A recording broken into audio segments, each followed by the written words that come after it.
Assalamualaikum warahmatullahi wabarakatuh dan selamat pagi. Perkenalkan, nama saya Yasmin, salah satu mahasiswa dari Magister Sains Ilmu Ekonomi.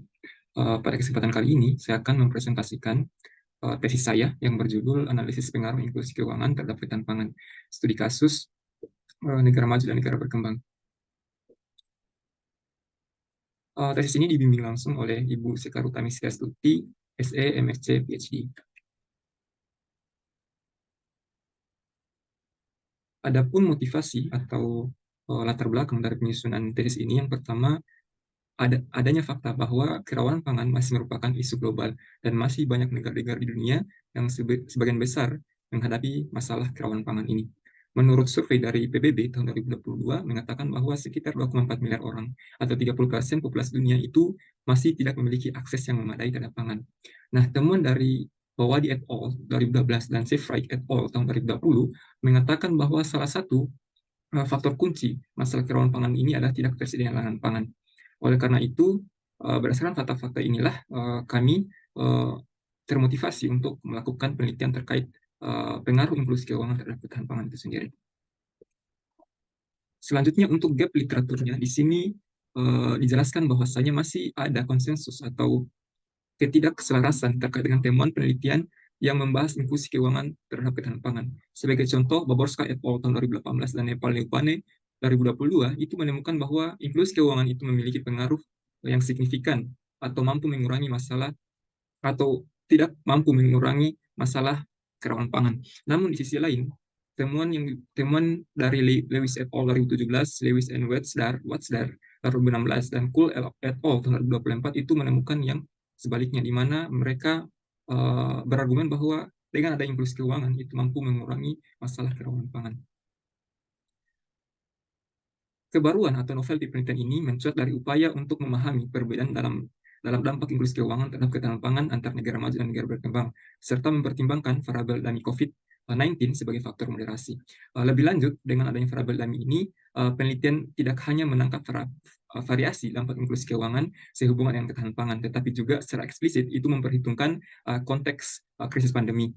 Selain itu, sebagai perbandingan dengan metode SARMA yang kami gunakan sebagai baseline method yang umum digunakan dalam penelitian inklusi keuangan, penelitian ini juga menggunakan indeks PCA untuk membangun indeks inklusi keuangannya sesuai yang disarankan oleh ARSAT 2022. Dengan melakukan ini, kami berupaya untuk meningkatkan validitas dan ketelitian pengukuran inklusi keuangan serta memberikan alternatif yang dapat memberikan perspektif tambahan pada dampak inklusi keuangan terhadap ketahanan pangan. Untuk pertanyaan penelitiannya ada tiga. Yang pertama, apakah inklusi keuangan memiliki pengaruh terhadap ketahanan pangan? Yang kedua, apakah terdapat perbedaan inklusi keuangan terhadap ketahanan pangan antara negara maju dan negara berkembang? Dan yang ketiga itu, apakah dengan adanya krisis akibat COVID-19 itu mampu memoderasi hubungan antara inklusi keuangan dan ketahanan pangan? Untuk contribution-nya, yang pertama bagi otoritas terkait, diharapkan dengan temuan dari penelitian ini dapat menjadi bahan evaluasi terhadap kebijakan yang telah dilakukan. Yang kedua, menjadi masukan juga untuk kebijakan selanjutnya, terutama yang terkait dengan efek inklusi keuangan terhadap ketahanan pangan. Untuk bagi akademis dan peneliti, ini tentunya akan memperkaya kajian teoritis di bidang ekonomi, khususnya di bidang ekonomi moneter, makro, ataupun di disiplin ilmu lain seperti pertanian, serta merancang penelitian yang lebih lanjut terkait dengan topik ini. Adapun landasan teori yang digunakan dalam penelitian ini, yang pertama adalah Financial Development Theory. Ini mengatakan bahwa pengembangan sektor keuangan sangat penting untuk pertumbuhan ekonomi dan penurunan kemiskinan. Pengembangan pasar, institusi, dan instrumen keuangan dapat menghasilkan alokasi sumber daya yang lebih efisien, informasi yang lebih baik dengan investasi yang menguntungkan, dan peningkatan akses ke kapital. Sedangkan teori yang kedua itu merupakan teori of financial inclusion beneficiary. Ini mengatakan bahwa program inklusi keuangan di satu negara itu harus ditargetkan kepada anggota masyarakat yang rentan, yang paling menderita akibat kesulitan ekonomi dan krisis, seperti masyarakat miskin, kaum muda, perempuan, dan orang lanjut usia. Untuk hipotesisnya tentunya sejalan dengan pertanyaan-pertanyaan tadi. Yang pertama, bahwa diduga inklusi keuangan itu memiliki pengaruh terhadap ketahanan pangan. Yang kedua, diduga terdapat perbedaan dampak inklusi keuangan terhadap ketahanan pangan pada negara maju dan negara berkembang. Yang ketiga, diduga dengan adanya krisis COVID-19 itu mampu memoderasi hubungan antara inklusi keuangan dan ketahanan pangan. Untuk variabel independen yang dipakai dalam penelitian ini yaitu inklusi keuangan, dan penyusunannya dengan menggunakan indeks SARMA sebagai baseline method, dan indeks PCA sebagai robustness-nya, dan yang kedua adalah variabel dependen, yaitu ketahanan pangan. Sedangkan untuk variabel kontrolnya di sini antara lain GDP deflator, food production index, pendapatan per kapita, tingkat pendidikan, dan tingkat urbanisasi. Sebelum saya lebih lanjut menjelaskan terkait dengan desain penelitian dan teknik analisisnya, di sini kami akan menjelaskan terlebih dahulu terkait dengan bagaimana membangun indeks sinkronis keuangannya. Di sini pembentukannya sendiri kami menggunakan saran dari Sarma dan Honohan tahun 2020, di mana dimensi siklus keuangan terbagi atas 3, yaitu dimensi penetrasi, dimensi ketersediaan, dan dimensi penggunaan. Sedangkan indikator dari masing-masing dimensi itu ada 2. Sebagai contoh, dimensi penetrasi itu adalah jumlah akun deposit pada institusi keuangan setiap 1.000 orang dewasa dan bobotnya adalah 0,7. Dan yang kedua adalah jumlah depositor pada institusi keuangan pada setiap 1.000 orang dewasa dan bobotnya itu 0,3 dan seterusnya. Kemudian untuk rumusnya sebagai berikut, di mana D1 sampai Dn itu nilai indeks atau indikator untuk dimensi I, dan pembilangnya adalah jarak Euclidean dari titik ideal I yang dinormalisasi dengan akar N. Dan ketika mengurangkan persamaan dengan 1, maka akan menghasilkan jarak normalisasi terbalik, yaitu nilai Fi itu antara 0 sampai 1, di mana 0 itu tidak inklusif, sedangkan 1 merupakan perfect inklusif. Kemudian penelitian ini menggunakan pendekatan kuantitatif dengan menggunakan data sekunder yang dihimpun dari World Development Index, kemudian ada International Monetary Fund, dan Food and Agriculture Organization pada rentan waktu 2011 sampai 2021. Radiator energi supply itu digunakan sebagai proksi atas ketahanan pangan, kebijakan inklusi keuangan untuk variabel independen utama, serta variabel kontrol seperti pendapatan per kapita, tingkat pendidikan, tingkat urbanisasi, GDP deflator, indeks pertumbuhan pangan, serta variabel dami COVID-19. Teknik analisisnya kami menggunakan metode sistem GMM yang diolah dengan software Stata. Ini merupakan definisi operasional variabelnya, di mana ketahanan pangan itu diproduksikan dengan editor energi supply, ketahanan inklusi keuangan didefinisikan sebagai ketersediaan akses pada berbagai lembaga, produk, layanan jasa keuangan sesuai dengan kebutuhan dan kemampuan masyarakat dalam rangka meningkatkan kesejahteraan masyarakat. Kemudian GDP deflator itu rumusnya sebagai berikut, di mana GDP nominal dibagi GDP real dikali 100. Kemudian pendapatan per kapita rumusnya GDP negara dibagi jumlah penduduk negara, terus ada food production index yang didefinisikan sebagai perubahan produksi tanaman pangan yang dianggap dapat dimakan dan mengandung nutrisi pada tahun tertentu relatif pada tahun dasar. Kemudian pendidikan, di sini kami menggunakan rata-rata tahun sekolah. Kemudian urbanisasi didefinisikan sebagai orang-orang yang tinggal di daerah perkotaan sebagai persentase dari keseluruhan populasi negara. Selanjutnya persamaan ekonometernya sebagai berikut, di mana FS itu merupakan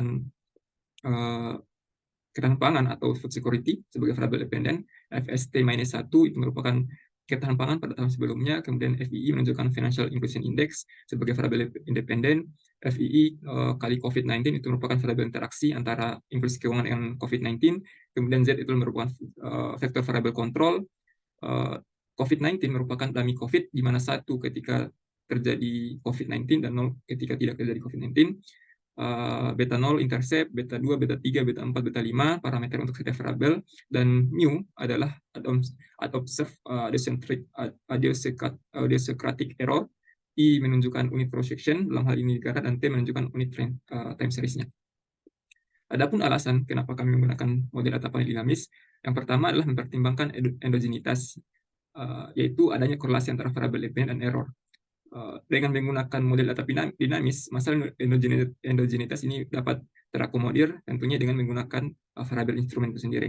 Kemudian metode perhitungan GMM sesuai dengan struktur data penelitian dengan jumlah periode tahun T yang rendah, namun jumlah observasi yang tinggi. Ini sesuai dengan dataset yang kami miliki. GMM mampu menggambarkan heterogenitas fenomena pada sampel yang jumlah individu yang masif.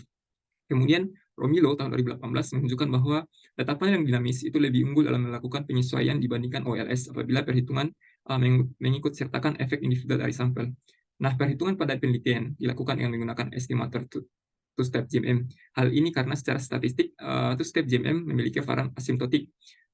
Dalam hal ini apabila jumlah sampel diasumsikan meningkat terus-menerus, yang lebih kecil dibandingkan one-step GMM.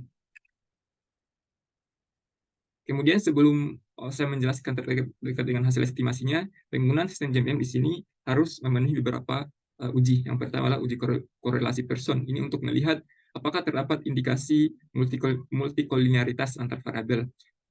Dapat dilihat di tabel bahwasanya semua koefisien dari korelasi antar variabel itu di bawah 0,8 dengan artian tidak ada gejala multikolinearitas antar variabel. Kemudian yang kedua adalah uji Arellano-Born. Ini untuk melihat apakah terdapat korelasi serial pada error term dalam regresi panel yang dianalisis dengan menggunakan metode GMM. Nah, dapat dilihat baik AR1 maupun AR2-nya di sini itu semua memiliki p-value di atas 0,05. Dengan kata lain, tidak ada serial korelasi pada error term dari model yang kita miliki. Kemudian yang ketiga adalah uji validasi instrumen. Di sini kami menguji Sergan dan Hansen inti untuk melihat apakah instrumen yang digunakan dalam estimasi GMM valid atau tidak. Dan di sini juga ditunjukkan bahwa p-value dari uji Sergan maupun uji Hansen itu semuanya di atas 0,05. Dengan kata lain, instrumen yang digunakan dalam model ini valid. Kemudian ini uji koefisien bias, ini untuk melihat apakah koefisien dari lag variabel dependent model estimasi GMM berada di antara koefisien lag variabel dependent metode FEM maupun PLS. Ketika koefisiennya di antara ini, maka dapat dikatakan bahwa koefisien yang dihasilkan dari metode GMM itu valid. Dan dapat kita lihat bahwa di sini baik FD-GMM maupun sistem GMM itu koefisien lag variabel dependennya itu semua di antara PLS maupun FEM. Baik, untuk hasil pembahasannya kita bisa lihat di sini bahwasanya untuk semua sampel, semua negara berkembang dan negara maju, itu inklusi keuangannya memiliki pengaruh yang positif dan signifikan terhadap ketahanan pangan. Misalnya pada sampel semua negara itu 0,04 dengan signifikansi 5%, artinya bahwa 1% kenaikan inklusi keuangan itu akan menyebabkan kenaikan 0,4% pada ketahanan pangan dan seterusnya. Kemudian yang signifikan juga di sini adalah variabel interaksi antara inklusi keuangan dan COVID-19. Sebagai contoh di sini pada negara berkembang itu minus 0,012 pada signifikansi 5%. Hal ini berarti bahwa 1%, hal ini berarti bahwa dengan adanya COVID-19 itu akan menurunkan atau melemahkan pengaruh inklusi keuangan terhadap ketahanan pangan sebesar 1,2%. Kemudian variabel kontrol di sini yang signifikan adalah income per kapita maupun meskipun itu di sampel semua negara. Di sini koefisien adalah 0,002 dengan signifikansi 10%. Dengan kata lain, kenaikan 1% income per kapita akan menaikkan ketahanan pangan 0,2%. Kemudian selanjutnya yang signifikan adalah variabel AMI COVID-19. Dapat kita lihat bahwa di sini pada semua sampel itu menunjukkan hasil yang negatif dan signifikan. Sebagai contoh, negara maju itu minus 0,004. Dengan kata lain, kenaikan 0,04. Kemudian, adapun alasan potensial kenapa inklusi keuangan ini dapat berpengaruh positif dan signifikan. Yang pertama dapat dijelaskan karena adanya kemudian dalam akses terhadap modal. Nah, petani dan pelaku usaha dapat memiliki akses terhadap modal dan kredit yang memungkinkan mereka untuk meningkatkan produksi dan produktivitas dengan membeli bibit yang berkualitas, pupuk, dan pestisida, atau menginvestasikan dalam teknologi pertanian yang lebih canggih. Kemudian, yang kedua, akses terhadap kredit juga dapat mendorong diversifikasi usaha. Kemudian yang ketiga,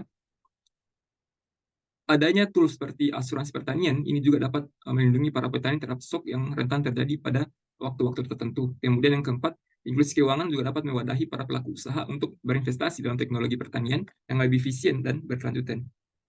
Kemudian temuan dari Comsol et al. Tahun 2022 menegaskan bahwa inklusi keuangan efektif dalam mengurangi kerawanan pangan pada rumah tangga yang dikepalai oleh laki-laki dan berlokasi di pedesaan, tentunya dengan jalur kewirausahaan. Kemudian di sini kami juga sajikan terkait dengan hasil estimasi dengan di mana inklusi keuangannya kita bangun menggunakan indeks PCE. Dan di sini dapat kita lihat bahwa hasil estimasinya itu relatif sama dengan menggunakan indeks SARMA, akan tetapi kalau kita lihat lebih teliti, dapat kita lihat bahwa di sini koefisien lebih kecil serta tidak ada variabel kontrol yang signifikan.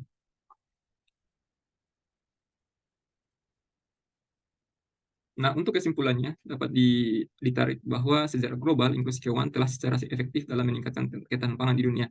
Selain itu, tidak ada perbedaan antara negara maju dan negara berkembang terkait dengan pengaruh inklusi keuangan terhadap ketahanan pangan, di mana pada kelompok negara ini sama-sama menunjukkan pengaruh yang positif dan signifikan. Kemudian, adanya krisis global akibat COVID-19 juga terbukti mampu memoderasi hubungan antara inklusi keuangan terhadap ketahanan pangan. Hasil estimasi menunjukkan bahwa COVID-19 telah berperan dalam menurunkan pengaruh inklusi keuangan terhadap ketahanan pangan. Untuk keterbatasan penelitian, penggunaan dietary energy supply sebagai proksi ketahanan pangan dapat memiliki keterbatasan karena ketahanan pangan adalah konsep yang lebih kompleks daripada hanya asupan energi, dan ada indikator-indikator lain yang perlu dipertimbangkan. Kemudian yang kedua, meskipun telah mempertimbangkan semua dimensi untuk perhitungan indeks inklusi keuangan, namun penelitian ini belum menangkap semua indikator penting perhitungan indeksnya, seperti jumlah kepemilikan akun mobile money, terus kepemilikan kartu kredit maupun debit, kepemilikan asuransi, dan lain-lain.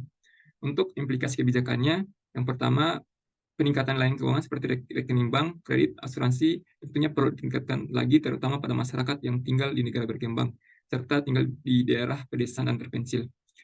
Kemudian peningkatan literasi keuangan juga perlu ditingkatkan, termasuk pendidikan tentang manajemen keuangan, pengembangan produk keuangan, dan cara melindungi diri dari risiko keuangan.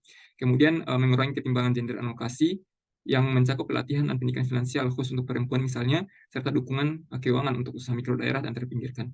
Kemudian yang keempat, melindungi masyarakat terhadap guncangan eksternal, kebijakan relevan misalnya pembangunan cadangan pangan nasional, diversifikasi ekonomi, dan asuransi pertanian.